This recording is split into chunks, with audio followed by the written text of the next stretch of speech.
Thomas Soto. Le Made in France, Anissa Mbida, bonjour. Bonjour Thomas, bonjour Julie, bonjour à tous. On va rester un petit peu dans l'univers du foot en quelque sorte, puisqu'on va parler du retour gagnant d'une boisson mythique, le Cacolac, qui revient à la mode. Oui, et qui ne connaît pas Cacolac, la célèbre boisson chocolatée créée il y a plus de 60 ans dans le quartier de la Benauge, c'est à Bordeaux, Gironde, Bordeaux qui est en 33, Gironde, oui. le 33. Alors Cacolac, c'est la Madeleine de Proust par excellence. Une gorgée, on perd entre 20 et 30 ans, on est et on prend un propulsé en kilo. enfance.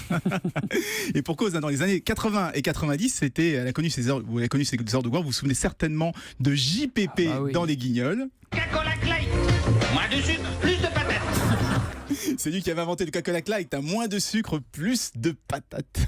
C'est bon ça. Il y a toujours un bon capital de sympathie autour de cette marque. Qu'est-ce qui s'est passé? Comment ça se fait? Ça vient d'où? On a fini par l'oublier. Comme la marque était monoproduit, elle n'a pas su se renouveler, vous savez, face au Coca-Cola Light, Zéro, Cherry avec ou sans caféine. Donc elle a fini par quasiment disparaître des rayons. Alors en général, quand on disparaît des rayons, c'est que là, c'est la mort assurée, sauf quand on s'appelle Cacolac, parce que sa notoriété a toujours dépassé la toute petite taille de l'entreprise. Donc il y a 2 ans, la marque a été reprise en main, modernisée, on a créé de nouveaux parfums, cibler les jeunes, miser sur l'export, et ça marche. Aujourd'hui, les ventes sont reparties à la hausse, et c'est plus JPP qui fait de la publicité, mais c'est des stars de la télé-réalité maintenant pour la fameuse publicité gratuite pour Cacolac. Vous évoquiez de nouveaux parfums, ça veut dire quoi? Que la recette a changé? On va pas retrouver notre bon vieux Cacolac? Si, maintenant il y a en plus la vanille, le praliné, le caramel, mais le chocolat que vous adorez Thomas, lui n'a pas changé. La recette c'est toujours la même, elle est restée secrète depuis 1954 quand même.